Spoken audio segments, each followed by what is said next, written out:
नाशिकच्या काळाराम मंदिरामध्ये आज भाजपकडून महाआरतीचं आयोजन करण्यात आलंय।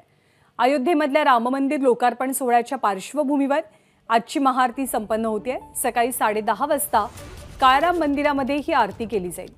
उद्धव ठाकरेंच्या आधी काळाराम मंदिरामध्ये आज भाजपनं महाआरतीचं आयोजन केलंय। भाजपचे प्रदेशाध्यक्ष चंद्रशेखर बावनकुळे आणि ग्रामविकास मंत्री गिरीश महाजन यांच्या उपस्थितीमध्ये ही आरती संपन्न होईल।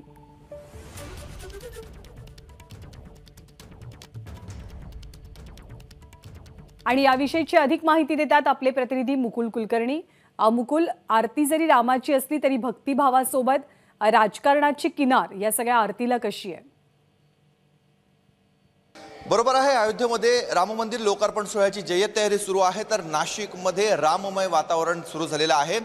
1 तारखेपासून नाशिक शहरातील घराघरामध्ये राम मंदिराच्या लोकार्पण सोहळ्याला उपस्थित राहावं यासाठी अक्षतांचं वाटप सुरू आहे। तर आज भारतीय जनता पक्षाच्या वतीने नाशिकच्या काळाराम मंदिरामध्ये महाआरती केली जाणार आहे। आपण आता बघत आहोत ह्याच काळाराम मंदिराच्या गर्भगृहामध्ये थोड्याच वेळामध्ये भाजपचे वरिष्ठ पदाधिकारी म्हणजे प्रदेशाध्यक्ष चंद्रशेखर बावनकुळे, ग्रामविकास मंत्री गिरीश महाजन यांच्यासह वरिष्ठ पदाधिकारी हे येणार आहेत आणि त्यांच्या हस्ते बरोबर 11 ते 11:30च्या दरम्यान श्रीरामाची पूजा केली जाणार आहे, महाआरती केली जाणार आहे।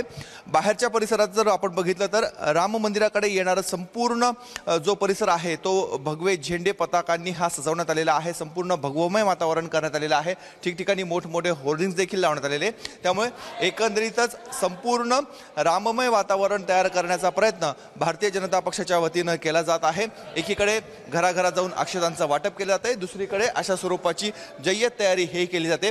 12 तारखेला पंतप्रधान नरेंद्र मोदी हे नाशिकमध्ये येणार आहे, त्यामुळे एकूणच नाशिक हे देशाच्या केंद्रस्थानी आहे आणि अशातच राम मंदिर लोकार्पण सोहळ्याच्या निमित्तानं वेगवेगळे धार्मिक सांस्कृतिक कार्यक्रम घेऊन नाशिक हे आकर्षणाचं केंद्र कसं राहील आणि याचा कुठे ना कुठे राजकीय फायदा हा भारतीय जनता पक्ष आणि मित्रपक्षांना कसा मिळेल यासाठी प्रयत्न केला जात आहे।